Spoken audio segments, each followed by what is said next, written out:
Welcome on in, ladies and gentlemen, to episode number 3 of Let's Go Racing with David Starr. Clive Jones here with you. So glad to have you with us. Dominic Aragon of the RacingExperts.com is here with us as well. Throughout this next hour or so, we're going to talk about David's time in the NASCAR Truck Series. We'll also have the latest NASCAR News and Notes, and, of course, everybody's favorite segment, Ask David, coming up at the very end of the show. David, we're 2 weeks in. How you doing, man? Thanks for joining us. Man, I'm doing great, man. This is unbelievable. Time flies. Man, this podcast, you guys have done a really good job, and it's been a lot of fun, kind of interesting. We're just kind of learning as we go, and, I don't know. I didn't know much about podcasts. I've heard some before, but y'all have done a tremendous job, and thank you for the fans that have been tuning in, and we're excited to be doing this, and let's talk some more racing. No doubt about it. Dominic, how you doing, man? Doing great. Like Dave says, 3 episodes in, 3 podcasts. Holy cow, this thing is flying so fast. I'm just happy to be along for the ride with you guys. Yeah. And before we get any further in today's show, I want to remind the folks out there to subscribe to Let's Go Racing with David Starr. New episodes out every Tuesday, available on Apple, Spotify, and Google Podcasts, as well as YouTube. If you subscribe to us, you'll be alerted immediately when new episodes are available. And we're also on social media, facebook.com/David Starr Podcast. Also on Twitter @Starr Podcast is where you can find us there for the latest highlights and information of what's going on and connect with the show. Check us out there. We'd appreciate it. And leave us a 5-star review, or don't leave us one at all, on those places that you subscribe to the podcast, and Apple, Spotify, Google Play, and YouTube. We'd certainly appreciate that. David, first off, man, how was your weekend? Tell us about your week since we last talked last week. Man, just busy week, just lots going on, trying to enjoy some Christmas time and, with my family and my boys. And, most people know, I mean, this time of year is such a joyful, just a wonderful time. My favorite time of year, when our season usually ends in Miami Homestead, but when it ended this year, 2020 in Phoenix, and flew back home to Dallas, Texas, man, Thanksgiving and then the Christmas time, man, even before Christmas, we had our Christmas lights up, put our Christmas tree up, and just love driving around, looking at people's Christmas lights. Just love the spirit of it. Obviously, it's a lot different this year, but just trying to take it all in and enjoy it as much as we can. And, I hate to say this, but most people that know me, I don't think I've turned the dial on the radio station. I love Christmas music, man. I've been rocking out to all the Christmas jingles. You know what I mean? It's been pretty awesome. And, but I love that. It's just the spirit of the season right now. And, but what I'm trying to say is just, even though Christmas time and it's just a joyful time, but part of the season, for most of us race car drivers, NASCAR racers, we're trying to meet with our sponsors, trying to put new deals together with other companies to bring them in, introduce them to what a wonder industry we have about NASCAR and how that platform looks and how it works. And, I can assure you that it's a stressful time as well. You know what I mean? So you kind of balance it out. You got Christmas and all the joyful stuff going on in your family, but man, on the opposite side, it's stressful too, because you want to make sure that the partners you have, all the great partners you have, they're going to come back and race with you, So, and you're meeting with people, I'm flying here, I'm driving here. I'm trying to see as many people as I can before everybody just stops working for Christmas time. You know what I mean? And then after Christmas, it's, Daytona's right around the corner. You know what I mean? So just making sure that, that you have an idea of what your budget looks like, so you can negotiate with the racing team that, the racing team that you want to race for. And if that one don't work out, you're able to get a job with another one. So just, during the off season and right before the season ends, it's, man, you're just trying to Not only me, I'm talking about the whole industry. Everybody's just trying to make sure that they have enough funding and all their partners are happy, and what we can do to make it better, to make sure we have enough funding that we can have another job. We can do what we love to do and race in NASCAR in 2021. So I can assure you it's been a great week, but it's also been a stressful week. You know what I mean? And it's always been that way. And I don't know, ever since that our sport, since you had to start bringing funding, since the driver has to bring funding to the racing team that he races for, it's always been a stressful time of year since that happened, way back when. So with that being said, do you still have much downtime, or is every minute dedicated still for getting ready for 2021? How does that all balance out? Man, there's not, I wish, I think it would be interesting if you had, if we could take this podcast and you could follow me for a week, you know what I mean?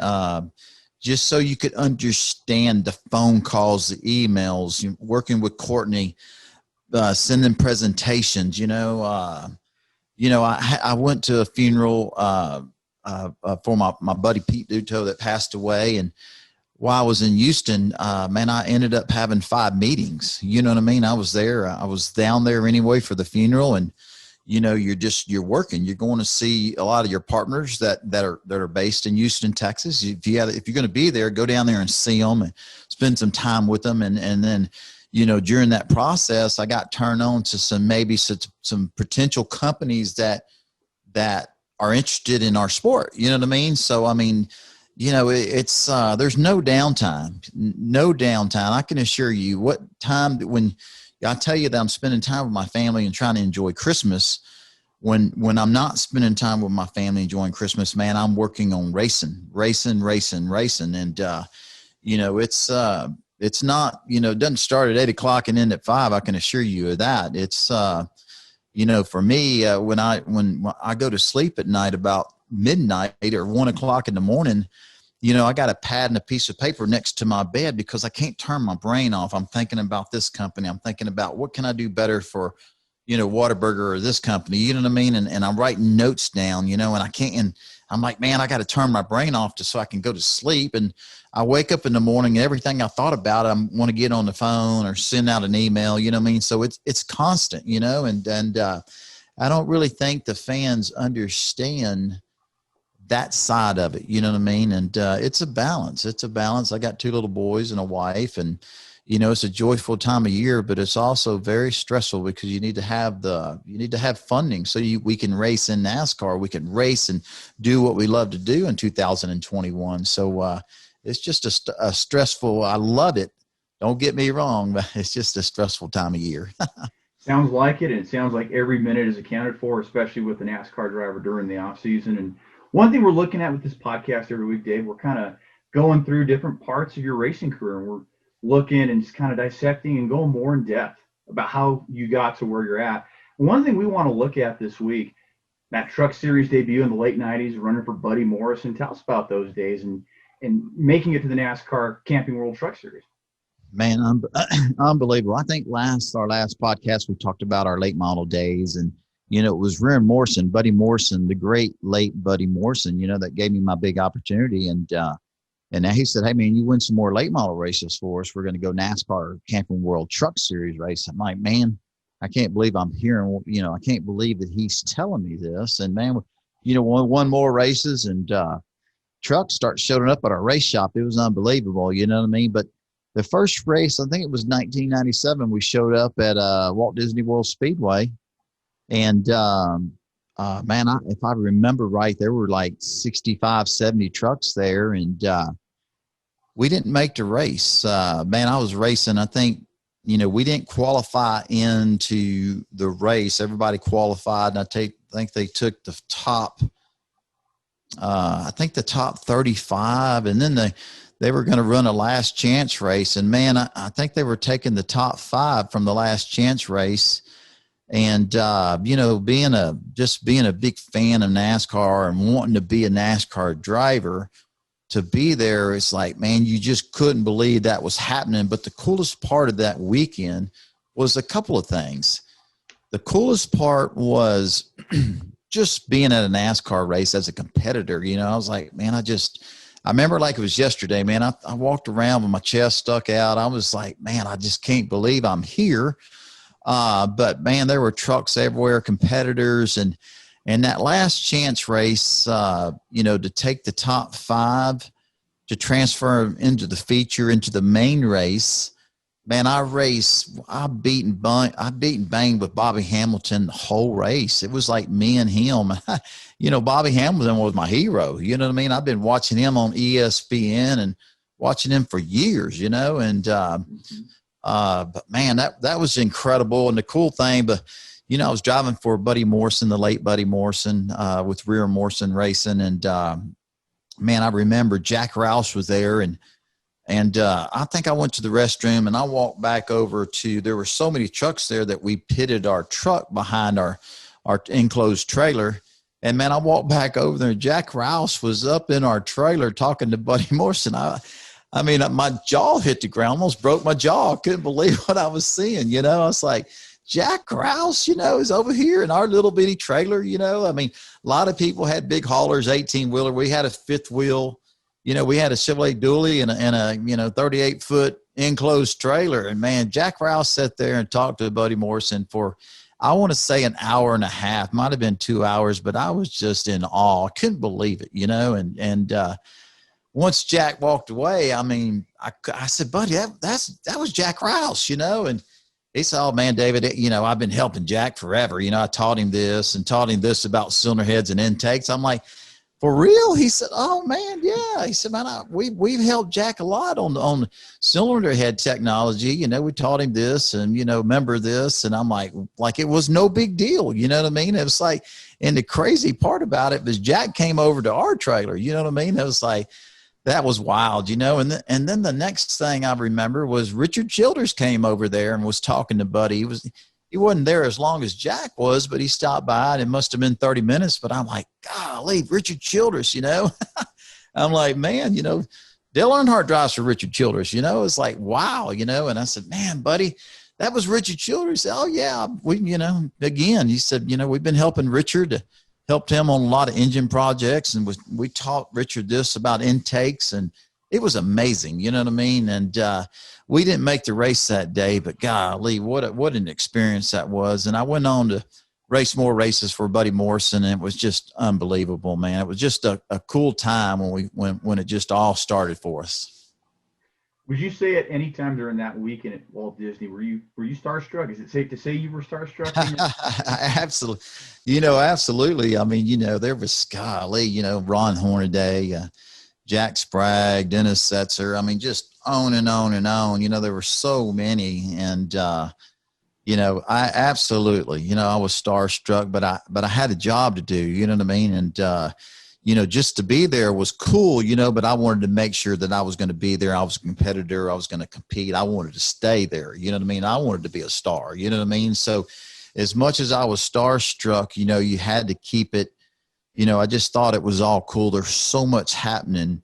It was so surreal. You know what I mean? You can't believe that these people that you idolize, you're out there racing against. And, you know, the Jack Roush coming over and Richard Childers coming over, seeing Buddy Morrison, and just, it was just all cool. But man, it was, we put on a heck of a race, didn't make the main race, but Buddy Morrison was proud. He said, man, you drove your heart out.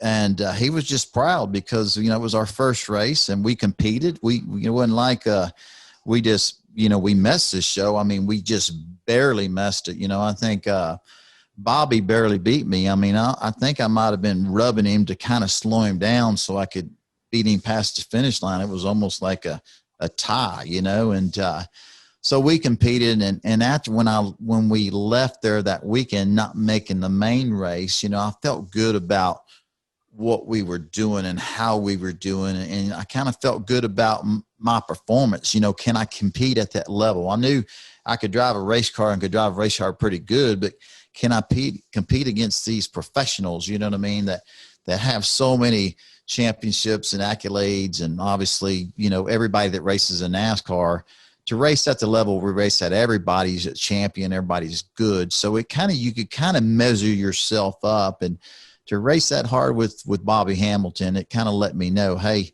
we can do this. So it was really a cool event. Let's fast forward to 2002, your first year full time in the Truck Series. Also got to victory lane for the first time in your career and finished fifth in points. How special was that 2002 campaign for you, David? Man, it was a great year, driving for Wayne Spears, and so many stories. Before I got to Wayne Spears, it was just so many.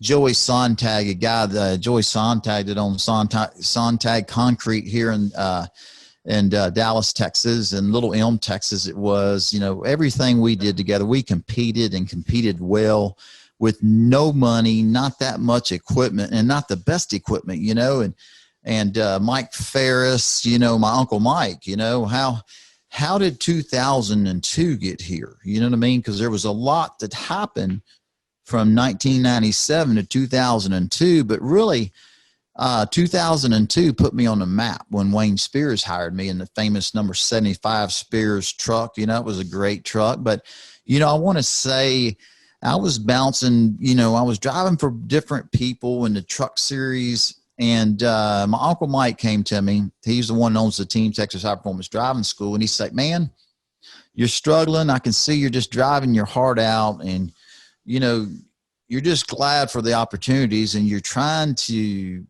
plant your feet somewhere and get stable in this business. And Mike came to me. He said, hey, man, I want to buy a great truck. He went and bought a truck for Richard Childress. And I think Mike built the engine. Man, we went to 5 races, and man, we only finished out of the top 5 one time. I think that was 7th at California. But the 2 Texas races, we should have won both of them. I mean, we had a strong truck, and unfortunately, when we would make a pit stop, our racing school mechanics and guys that helped at our racing school, they were our pit crew. You know what I mean? So we pulled in pit stop, change 4 tires and fuel, make a little adjustment to the truck. We'd be running second. I remember we pulled in one time, we're running second. And I think when it all worked out and after everybody pitted, hell, we were 20th. You know what I mean? And we worked our way back up to the lead or back to second. I mean, we had such a great truck that race, and we finished 3rd. It was my Uncle Mike on the truck, and it was the driving school. That was really impressive with the competition that we had. You just had Hornaday and my, Jack Sprague, and I mean, just all of them. Matt Crafton, they were just on and on and on and on. This competition was stout. And here we was, 1 truck, 1 engine, 1 small trailer, and 1 dually. You know what I'm saying? And then we backed that up. We went to Texas. We finished 3rd again, and kind of the same scenario. I don't know why. I got to ask Mike sometime, man, why didn't we hire a professional pit crew? You know what I mean? Same thing that happened to the first Texas race, the second Texas race. We finished 3rd again. The same scenario. You could lay both races on top of each other, and it was the same thing. We'd be leading the race or running second, make a pit stop, come out 16th or 17th, And then we went to Las Vegas. I think we finished 4th at Las Vegas. Maybe we went to Phoenix, finished 5th. California, I think we were 7th. But, that was an important time in what we did together with my uncle. And here's why it was important. Because there was a guy named Freddie Fryer. When I was a kid growing up in Houston, Texas, and my dad was working for Ronnie Chumley at the Vita Fresh Orange Juice racing team, there was another competitor named Freddie Fryer. And Freddie was from Beaumont, Texas. And man, that guy was unbelievable. I think he's considered part of that Alabama gang. He hung out with Bobby Allison, Neil Bonnet, but man, kind of Freddie Fryer was kind of like a Dick Trickle of the short tracks. He was something else, man. Unbelievable. But Freddie was the crew chief for Wayne Spears. And Freddie was the one that told Wayne Spears, hey, you need to watch this kid. And I think that's what happened when before the year was over with, in 2021, I got a phone call from Wayne. He said, hey, man, I'm Wayne Spears, introduced himself and said, man, I've been impressed with what you've done at the racetrack, and we'd like to hire you. And we'd like for you to run a couple races for the year's over. And I said, well, man, Mr. Spears, it's an honor to talk to you, and thank you for the opportunity. And I'd love to be your driver, but I gotta honor my commitments. I got a couple more races that I was going to do. And I don't remember if I did them for Mike or if I did for whoever it was.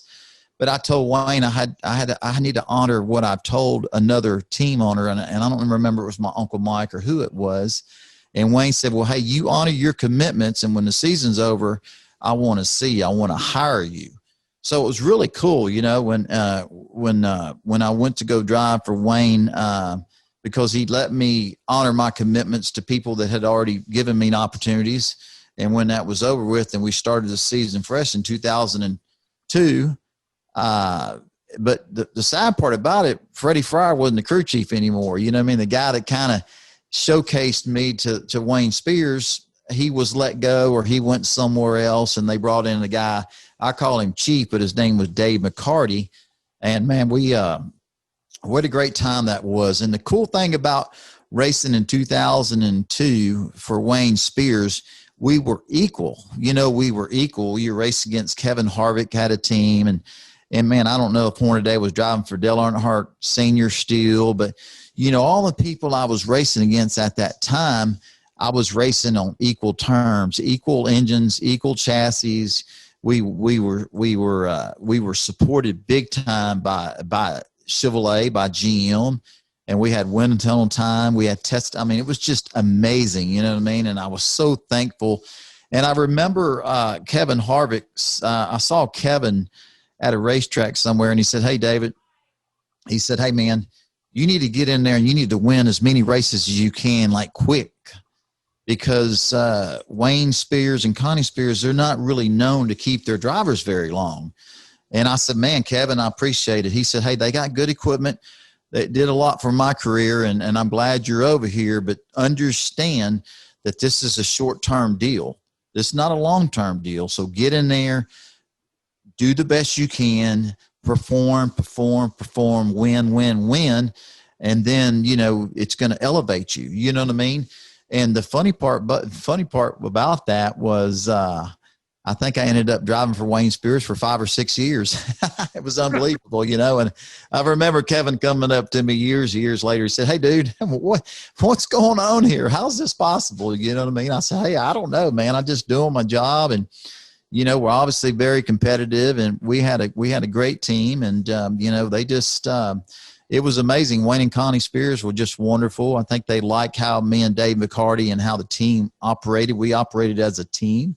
And, we kept that nucleus together for 5 or 6 years. It was pretty awesome.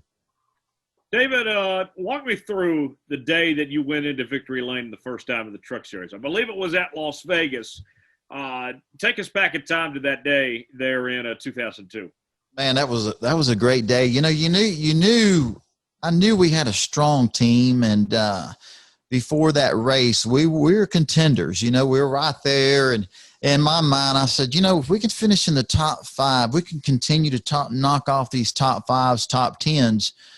We're going to get there. And all I did, I just kept my head down, kept just driving my tail off and just working hard. And Dave McCarty was as well. And, I knew eventually that we would get there. And I remember that race well. We actually won the pole. And, and winning the pole was a big deal, but it wasn't that big a deal to me because, people, when you ask people, it's like they don't really care who started on who was the fastest in qualifying. It's all about who won the race. You know what I mean? But that particular day, we won the pole. We had a great truck. I knew we had a great truck in practice, and man, during the race, raced hard with really, really hard with Mike Bliss. And he was one of my GM teammates, and, we had a pretty good race going on, and I ended up winning the race, but man, that was, dude, I remember it like it was yesterday. It was a long time ago, but man, just all the work, you know, all the work when you were a kid, everything you went through since day one, since you're 4 or 5 years old, and all the struggles and, you know, just everything, man, it's just, you can't wrap that up. I can't tell you how that feels in the emotions. There was so much emotions there, you know what I mean? Because, you know, that's the ultimate to win a NASCAR race. It wasn't easy, and nobody can really understand from a time it all started as a little kid until the time you pull into victory lane, man. That's a lot, you know what I mean? Very emotional. And the cool part about that day, I have to say, you know, I'm going to say something. Jamie McMurray, it was that same weekend, and I believe he won the race. He's substituting for Sterling Marlin for Chip Ganassi. And I had remembered Jamie was my buddy, and we were struggling. I was on trying to make it in this sport. You know what I mean? And I remember sitting on pit wall at a race. We were in Milwaukee, Wisconsin, at the Milwaukee Mile. And I remember sitting on the wall, me and Jamie were sitting there talking, and he had said, man, David, if this don't get any better, within the next month, I'm going to have to go do something different. And I remember telling him, I said, hey, dude, man, you know, if we give up within a month, we ain't ever going to get there, man. Don't ever give up. Don't think like that. It's, you know, just got to keep digging. You know, you're good, and somebody's going to give you an opportunity. And I don't know if that was a year prior, but I remember, you know, later on talking to Jamie, he said, dude, can you believe that you won a NASCAR truck race and I won a NASCAR Winston Cup race? It was unbelievable because he was my buddy and we were both struggling, and I was encouraged him not to give up, that I thought better days were ahead because we were just getting into the sport. We were new, and I knew he could drive, and now look at the career he had, you know what I mean? But that was just a special weekend on so many levels, you know. And I remember Al Mallory being there at the race at Las Vegas when we won. My parents were there. Man, there was a lot of people, Chaz Glaze, Tony Glaze, just a lot of people from Texas that had helped me get to that point, you know what I mean? And to be able to enjoy that win with so many people that have helped me, it meant a lot to me, you know, because you don't get to the next place without the people that help you get there, you know what I mean? So it was really cool to enjoy that with a lot of people. Man, I remember it like it was yesterday. And when you think back to your time in the Truck Series, being a staple in that series throughout the mid-2000s, winning races at Gateway, Phoenix in 2004, and then Martinsville in 2006, how do those wins compare to that day in Las Vegas in 2002? Is it fair to compare any of those wins? Man, they're all special.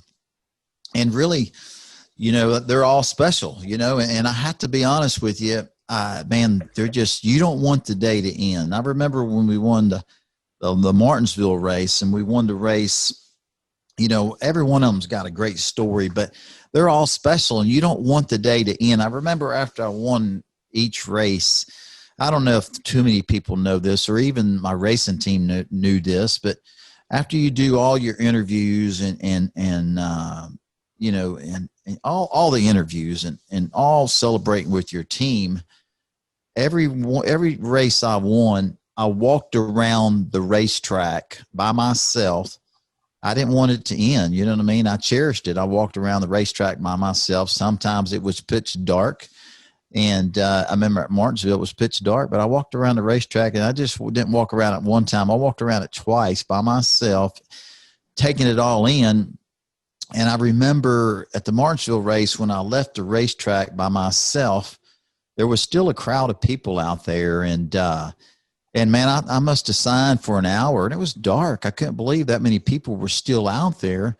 And man, I signed autographs and talked to everybody. And there was a lady there, African-American lady, sweet lady. And I could see her, and I said, hey, you know, you want to talk? You want me to sign something? She said, I'll wait on you. And man, she finally was the last person that came up to me, and she said, hey, my daddy's Wendell Scott, and I've watched a lot of racing here at Martinsville Speedway, and I want to tell you that you remind me of somebody. And I was like, I said, well, man, what an honor it is to meet you. You know what I mean? And, you know, I've studied about Wendell Scott and read a lot of books about him and, you know, and all the barriers that he broke and everything that he went through. But, you know, we were talking, just me and her, and she said, I want to tell you, I appreciate what you did there. That was really cool. And you remind me of somebody. She said, the last person I seen do that was Richard Petty. I'm like, Richard Petty, really? She said, yeah, I was a kid, and he would stay way after and sign everybody's autographs, you know, but I couldn't believe that, because you got to understand, I walked, you know, after everything, and all the haulers were leaving. I'm walking around the racetrack, not just one time, twice by myself, just taking it all in. And then I walk across the racetrack, and there's a gate right outside turn 4 that you walk out of, and I'm just going to go out to my rent car. And, man, there were people everywhere, and I signed for everybody. I must have been there another 2 hours. It was late into the night, and it was really cool. And I don't remember her name. I've seen her several times after that over the years, but that was really cool that she paid me that compliment. But it was just a neat deal. You just didn't want that day to ever go away, you know what I mean, and that night to go away, but it did. It is Let's Go Racing with David Starr, episode number 3. Tyler Jones here, alongside Dominic Aragon of the RacingExperts.com. David, in that 02 season, you were awarded NASCAR's Most Popular Driver Award for the Truck Series. How special was that? And tell us about that connection you had to your fan base in 02 there. Man, you know, amazing. You just, you know, I don't really know how that award, how they bolt on it. You know, I'm not real sure that process, you know what I mean? It was just kind of cool that I'm sitting there at the banquet, you know, didn't have a clue that I was going to win the Most Popular Driver Award. You know what I mean? And we've had a great year. And man, I was just honored to be there at the banquet. I was honored to be racing for Wayne and Connie Spears, to have Dave McCarty as a crew chief, and, you know, and, be in the presence of a lot of greatness in that room. You know what I mean? And, you know, a kid from Houston, Texas, I was just living the dream. You know, I got a big smile on my face. And I think as a competitor, when they drop the green flag, until that time that checker flag drops, man, I'm at war. You know, I'm all nice and I'm smiling, you know, and people that know me, man, when it's time to get in that race car, it's like my wife says horns come out of my helmet. You know what I'm saying? But, you know, that's what we get paid to do. That's what we love to do, you know. But, you know, after the race and before the race, I was just, you know, people used to tell me, said, man, you're always happy. I'm like, man, you know, look at what we get to do, you know, and they're paying us to do this. So I don't know, just I think the enthusiasm and the appreciation and the passion I have for NASCAR and to race in the Truck Series, I think people probably saw that and they knew how hard I raced. And, you know, and that was a big honor. You know what I mean? I have forgotten that I won that award, to be honest with you, until you just kind of mention it. You know what I mean? It's like, you don't really get to reflect on the past too much because you're so busy about, you know, like I was just talking about earlier, it's like, man, the stress of the season right now, even though it's Christmas, and, you know, all I'm thinking about Daytona, you know, and hey, am I going to be, what team I'm going to be with, and what partners am I going to have? You know, you never really get to sit back, take a breath, and understand, you know, the accolades that you won or your compliments, you know what I mean? Just because you know, and you guys understand, and the racers understand, our sport does not slow down. It's not about what we did yesterday. It's about what we're going to do in front of us. You know what I mean? So, you know, I don't think I've ever sat down and just reflected on, you know, the Truck Series, the wins, and, you know, the most popular driver. You know, it's kind of cool. I even forgot I won that until you just mentioned it, but kind of a cool thing, you know, and what a big honor that was. That is too cool. David, just a couple more things from me on the Truck Series. Tell me about what it was like to drive for Randy Moss and how that all came about, what Randy was like. And then just add anything else you want to add about your time in the Truck Series as we wrap up this part of the discussion.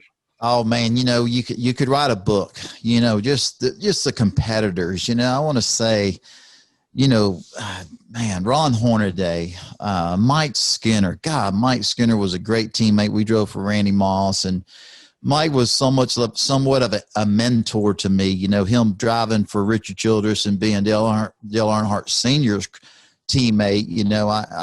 I don't know what it was about me, but Mike would come to me and say, "I'd really like for you to be my teammate. I think I could help you." You know what I mean? He liked me and I liked him, but I think he liked me because he liked the way I raced. I raced him hard, but I raced him clean, and you kind of want to hate some of your competition, you know what I mean? But we were such great friends after the race was over with. It was hard for him to dislike me, and I think he could see where he could, be of a lot of help to me, you know what I mean? So I really, really enjoyed being teammates with Mike Skinner. I learned a lot from him, and man, that guy, he only knows one way, and that's wide open, constant. And he's a tough competitor. I learned a lot from him. But Jack Sprague and Dennis Setzer and just, Andy Houston, Rick Crawford, just on and on, and Matt Crafton and Johnny Sauter. You just go on and on and on. There was so much talent for such a long time. Johnny Benson, for just a long time. It was just all those years was really, really cool, and man, driving for Randy Moss, I drove for a lot of great owners, and Randy, you talk about Randy Moss at the time that he came into NASCAR racing, he had a partner, David Dollar, and, Mike Skinner was over there for a year or two before I got there. And what an honor it was to drive for such an athlete as Randy Moss at the time. Him and Tom Brady, they were at the top of their game. Randy's one of the all-time best wide receivers in the NFL. And, have Joe Gibbs and Randy Moss and those types of athletes in our sport. I was just proud that, other athletes in other sports, the superstars of the NFL, and you hear about these NBA basketball players and the different sports and people come to our sport and want to be owners in it. And I just thought it was cool, and it was just cool to drive for David Dollar and Randy Moss. It was just a neat thing. I was a big fan of Randy's because he was so good. And to be teammates with Mike Skinner was just a special time, and I cherish those memories and the way we raced back then. It was just cool, and again, you don't really stop and reflect on those times because you're so busy with what's ahead of me right now, and looking back on it, man, what a cool time. Who would ever thought, I mean, who am I? I'm nobody. You know what I mean? I'm just a mechanic, race car driver trying to race cars. And next thing you know, you're driving for Randy Moss. You know what I mean? It's pretty cool. And you got, oh yeah, by the way, your teammate's Mike Skinner. You know what I mean? How does that happen? And it's just it's cool. It's cool stuff. It's just and on the off weekends back then, you could find me in Houston, Texas at my dad's shop, pulling the transmission out, working on cars. I mean, I was just as normal could get. I remember one time I was down in Houston. We had an off weekend, and it might have been 2004 or 5, and I was mowing. I was all dirty because I've been working on a car, and then I wanted to mow the grass. And guy pulled up, said, "Man, aren't you the NASCAR driver, David Starr?" "Yeah." He said, "Man, your dad's been working on my car for a little bit, man. You're mowing the grass." I'm like, "Man, your grass don't grow at your house?" You know what I mean? It's like, yeah, I mow the grass. I'm weedy. I mean, I just, it's kind of interesting, over the years, people just put you, I understand people, since you're a NASCAR racer, they just think, everybody takes care of all this stuff for you. And if they just spent some time with me, they know I mow my grass, I fix cars, we're just normal people, but just very fortunate to talk about Randy Moss, being a part of NASCAR, making it in this sport, and all the cool things, But the Truck Series, Tyler, was just incredible times, and incredible. So many great stories. I could sit here and tell you story after story after story after story. It's just what an honor it was to be able to race in the NASCAR Camping World Truck Series as long as we did, And to be honest with you, I stayed too long. I should have took some opportunities when they came my way, but sometimes you're loyal to a fault, and I'm a loyal guy, you know what I mean? Yeah. People that give me the opportunities, I stand with them to the end. And sometimes you're loyal to a fault, but I don't think that's a bad trait to have. Yeah, that's a great point. David Starr with us here on Let's Go Racing. Tyler Jones alongside Dominic Aragon of the RacingExperts.com. Guys, let's transition. We got a few more things before we get out of here at today's show. Dominic, I'll hand things over to you for this week's edition of News and Notes. Let's go ahead and get started there. Sure. We always take a look at the top 4 or 5 headlines from around the sport of NASCAR across all 3 series. And I think one thing we're looking at over the last few days, Auto Clip Speedway is not going to be on the 2021 schedule. NASCAR announced last week that the race will be moved to the Daytona Road Course the week after the Daytona 500. So as a result, the Homestead Miami Speedway race has been moved back 1 week to February 28th. NASCAR is hoping, though, to race at the Southern California track in 2022 before NASCAR reconfigures the current 2-mile speedway into a short track. David, your thoughts? Man, I knew NASCAR. We all saw the schedule come out, you know what I mean? And I'm not surprised by the changes already with the pandemic, with everything that's going on, and hey, look, you guys watch the news like I have, and it's kind of cool that there's vaccines being flown to all the different states and all the major cities, but NASCAR has done a tremendous job making sure our sport stays open and there's racing. But man, there's a lot going on behind the scenes to make it all work, to bring the fans back. And again, to bring racing to the fans, you know what I mean? And we're seeing it. The schedule came out and already we're not even at Christmas yet. And we've already altered the schedule. You know what I'm saying? So, my hat's off to NASCAR to do what's best for the sport, the competitors, and to make the sport what it is. They have a tough job, and I'm so ready. I know the fans are, and I know you guys are.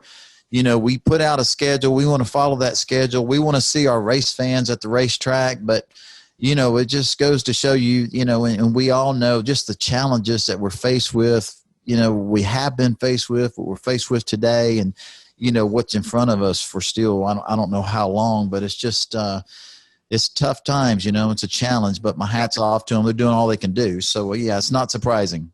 Sure, absolutely. And in this pandemic era, certainly some good news, at least for 23XI Racing. They announced today that they have their entire 2021 lineup as far as sponsorship goes complete.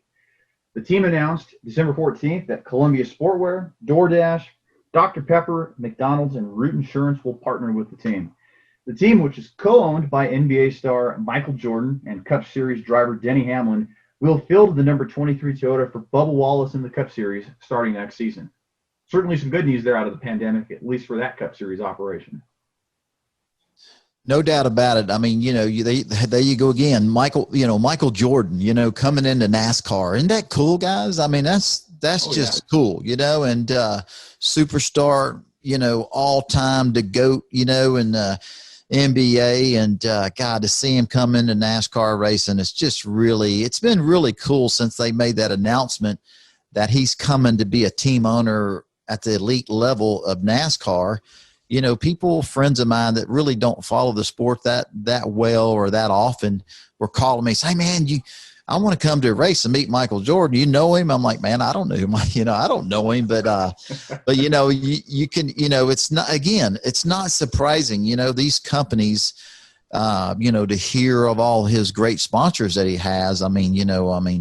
Michael Jordan, I wasn't expecting anything less than what you just said. I mean, that's some heavy hitters, some great companies. And I just hope that NASCAR is a great fit for all of them. And you can assure you that they're going to be a very competitive team. Well, and to add to that, as far as the sponsor dynamic goes, David, you look at that 23 team, and it seemed like it was a battle just to get a spot as a primary sponsor in that car. They're already looking ahead to 2022 now to sell for that team. Some of these teams, like maybe even a Chase Elliott or a Kyle Busch or something like that, if you want to be a primary sponsor for a car, there's probably an opportunity for you to pick up a race or two maybe. That team there, they had all the sponsors they needed. It was just a matter of they had enough races. Quite a different dynamic compared to most teams that everybody wanted to jump in, partner with Jordan and Bubba Wallace there. Man, I think you're right. I just think, that's the power of Michael Jordan. You know what I mean? That's how, Michael Jordan, when you think about NBA, you think about Michael Jordan, and, that's, unbelievable. I've never thought, I hadn't been a part of it since the industry somewhat changed, that we had to bring funding for our racing, but to know that in December that, man, you don't have to worry, all your racers are sold, who your partners are, and you're not worried about anything till 2022, man, would that be nice? You know what I mean? But that's just the power of Denny Hamlin, Michael Jordan, Bubba Wallace. They're obviously, it's just going to be a great nucleus, and they're going to have a powerhouse team. Sounds like they got all the funding that you could ever want, and good for them, man. I think that's great for our industry, great for our sport, and I just wish that would trickle down to all the rest of us, you know what I mean? But that's just the way it goes. Oh, yeah. Brand new team. It's phenomenal. Good for those guys to have that. Dominic, what else we got? Yeah, a few more headlines, some more track news. Darlington Raceway announced a few days ago that they're going to be moving up the NASCAR Throwback Weekend from the fall date to the springtime. The track announced on December 11th, the official Throwback Weekend, which typically pays homage with paint schemes and tributes to drivers of yesteryear and teams of yesteryear, would change from its fall date. So the track has showcased Throwback Weekend since 2015, and NASCAR has raced at the South Carolina track since 1950. David, your thoughts on that? The Southern 500 stays on Labor Day, but the Throwback Weekend itself moves to the spring race, and that spring race is an additional race this year, as Darlington was awarded of sorts for the job they did to host a race, the first race when NASCAR returned last year. Man, good for Darlington. I mean, there's so much history there, but they've been racing at Darlington since 1950, and what they did this past season to bring racing back and to have what was there, 3-4 races there? Was there, how many were there? 3? There were 3, yeah. There were 3 races there, and how the Southern 500, that's such a big crown jewel of a race and has been forever. I'm glad that they're keeping that on Labor Day weekend. And it's awesome, but it's awesome to go to Darlington and have the Throwback Weekend. Just there's so much history there. It's like driving into Daytona International Speedway, or you drive into Indianapolis Motor Speedway, or you drive into the Darlington Raceway. It's unbelievable, so good for Darlington. It's great for our sport, and the fans in that part of the country are they're NASCAR, man. It's unbelievable. Real quick, David, is there a particular throwback scheme back in the day of anybody that maybe we haven't seen before? Maybe we've seen somebody bring it back before that comes to mind that you'd like to see at Darlington that'd be cool to see make a return of sorts?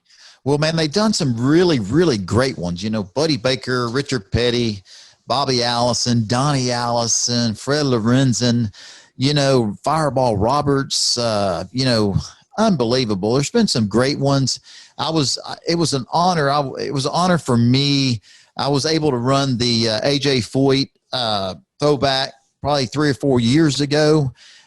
So man, it's always, I was driving for Jimmy Means a couple of years ago, and there was a throwback of one of Jimmy Means' old car, so man, that Throwback Weekend is always just so cool to see all the old uniforms and the retro this and the way it was in the 60s and the 70s, all the teams and the drivers and the racetrack and NASCAR, they embrace that Throwback Weekend, and it's really cool to see it. For me personally, I'd like to have a throwback of my big hero, and my hero as a kid growing up, the man that my dad worked with for a long time, Ronnie Chumley. He drove the VitaFresh orange juice car, and man, what an awesome to have a VitaFresh orange juice car. I think it would be cool if I could do that before my career is over with and honor VitaFresh and honor Ronnie Chumley. I think that would be kind of cool. And but man, just that whole weekend is just cool. If people aren't tuned in and seen it and see all the different paint schemes from way back when, you know what I mean? And all the drivers that they honor. It's just amazing. You know, they're even doing Jeff Gordon stuff and Jimmy John, you know, it's cool. It's pretty awesome. Personally, we've seen that Pfizer's are getting talked about a lot lately with their vaccine.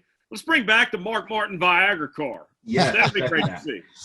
Yeah, I'm sure we'll see that here pretty soon. You know what I mean? That was such a popular car, and you know, I'm surprised that it hadn't already been done, but it's coming. I can assure you, it's coming. And man, Mark Martin, what a great superstar. And you know, I know Mark's having a great time in his retirement. And one of my sponsors, Kelvin Steely Lumber Company, there out of Huntsville, Texas, spends a lot of time with Mark up in Montana, and Mark's having a great time. I always tell Kelvin, hey, Kelvin, tell Mark I said hello, and they have dinner together, and Mark says hi, you know.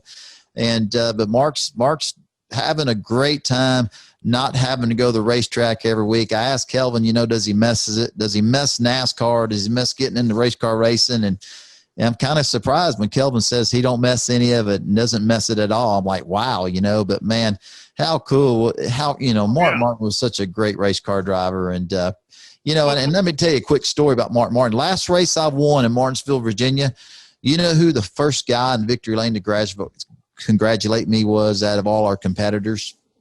Mark Martin. It was Mark Martin. The guy's a class act, man, and it's an honor to call him a friend. Oh, he's great. Viva Viagra. All right, Dominic, we got time for about one more news and note. What else we got? Sure. The last one we'll go with here, kind of a throwback to yesteryear there, too, with all the drivers we've been talking about. Geoff Bodine will be inducted into the Hall of Fame for his efforts with the bobsled team over the years. He's going to be inducted into the Bobsled and Skeleton Hall of Fame. The 18 Cup Series winner, or 18-time Cup Series winner, rather, helped Team USA in the Winter Olympics with his Bodine bobsled project. Bodine helped Team USA capture the gold in the 2010 Olympics in Vancouver in the four-man race, the Team USA's first gold medal since 1948. Bodine is also a past champion of the Daytona 500, winning the event in 1986. David, your thoughts?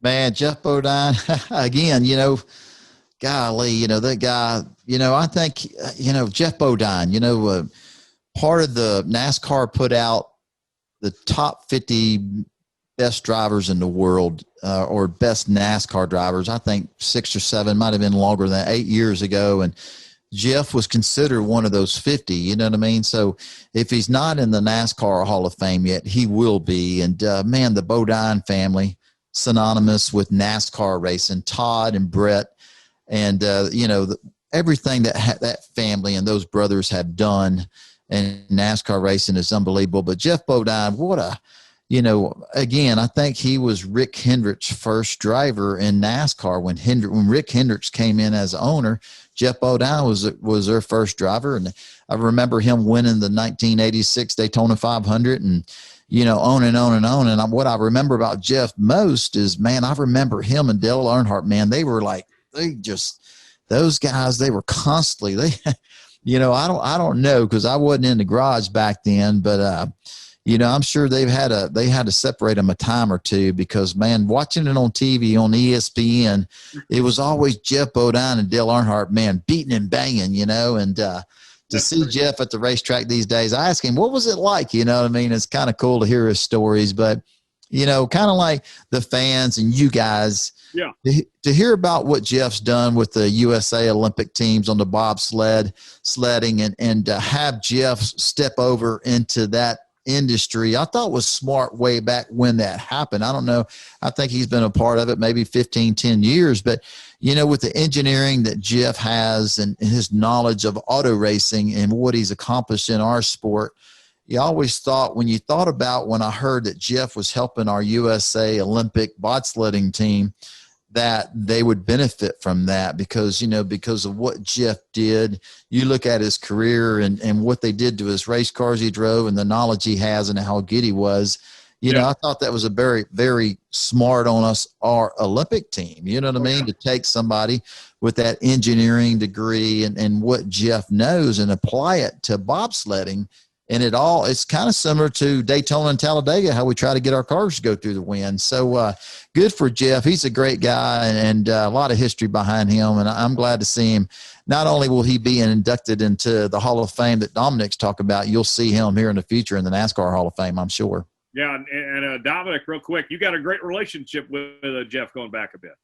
Yeah, I've known Geoff personally about the last 5-6 years. I've known him about 10 years, but he was always a guy that he never turned down a media interview. He would always talk to a reporter, and he always called himself the 5-minute man. Give me 5 minutes. If I've had something go wrong on the track, I'll talk to the media, no problem.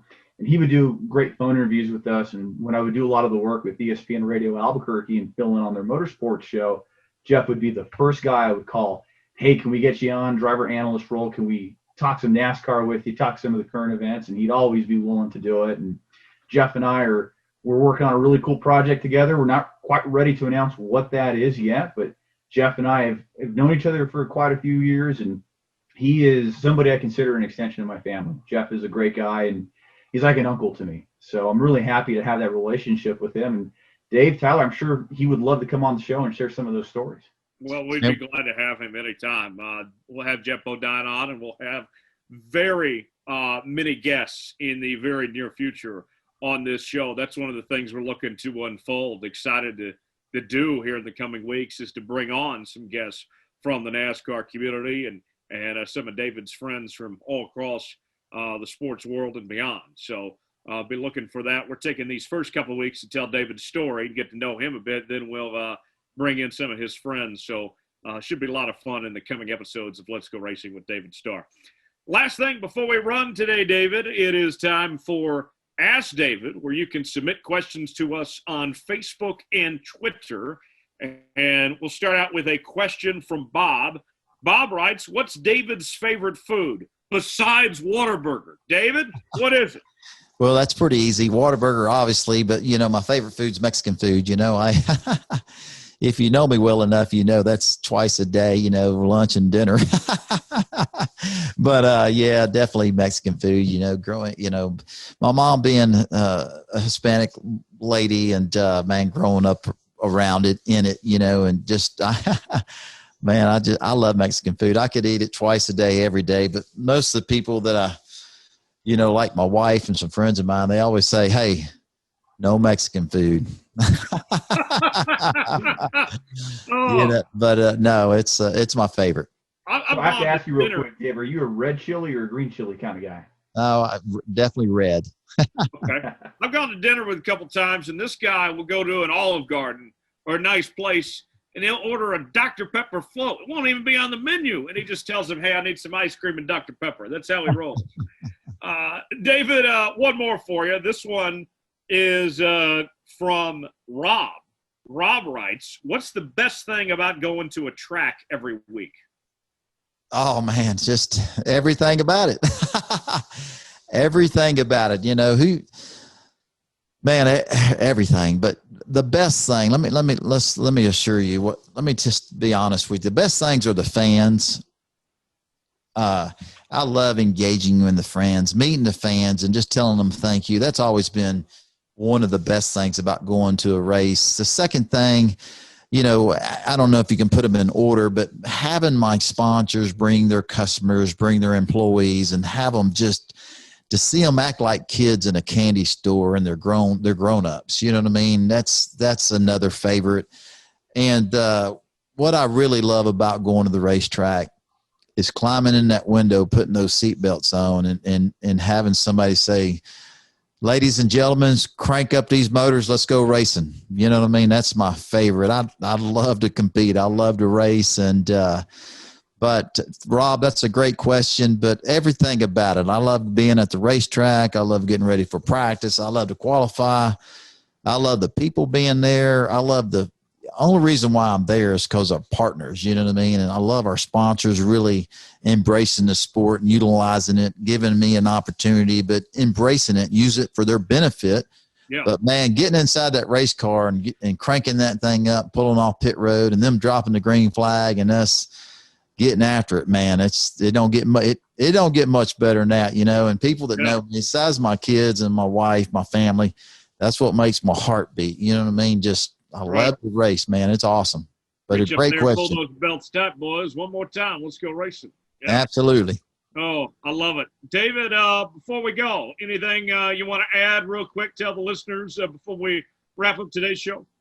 Man, I'm just, we're getting close to Christmas here, and we've got a couple more podcasts. I think maybe one more before Christmas is here. And I'm excited just to bring in some guests, bring in some of our friends, some people that are involved in the sport, and, share their stories and interview them, learn from them. And just, I love hearing people's stories, how they became who they are and how they got here, and, learn a little bit more about our other friends in the sport. And, man, I can't thank the fans enough for listening to our podcast. You know what I mean? That that are interested in what we have to say, and, I'm loving what we're doing. And, hopefully, not in the near future, sooner than later, I can announce my plans for the 2021 season. But I can assure you that we're working hard. It's not sleepless nights yet, but a lot of hard work's been going on, and it's kind of cool to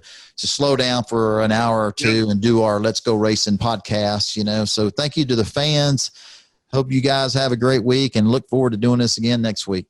That's great. Dominic, what's on the racingexperts.com this week? We'll just continue to cover the daily happenings of what's going on around our industry, and we plug it every week, and we love to interact with our fans. So give us a follow on Twitter at the Racing, RACN Experts. We do a lot of giveaways. We have a lot of NASCAR merchandise, and we're just getting started. So make sure you give us a follow on Twitter and look out for some NASCAR memorabilia. That's awesome. And this show I do with you guys every Tuesday. Also got the Jones Report out each and every Monday and Thursday. You can download that on Apple, Spotify, and Google Play with new episodes twice a week there. And download this show, Apple, Spotify, Google Play, YouTube, and subscribe. Leave us a 5-star review. We certainly would appreciate that. On social media, Facebook.com/David Starr Podcast, Twitter @Starr Podcast is where you can find us there. And we'll see you right back here next week for another edition of Let's Go Racing. For David Starr and Dominic Oregon, I'm Tyler Jones saying so long. We'll see you next week.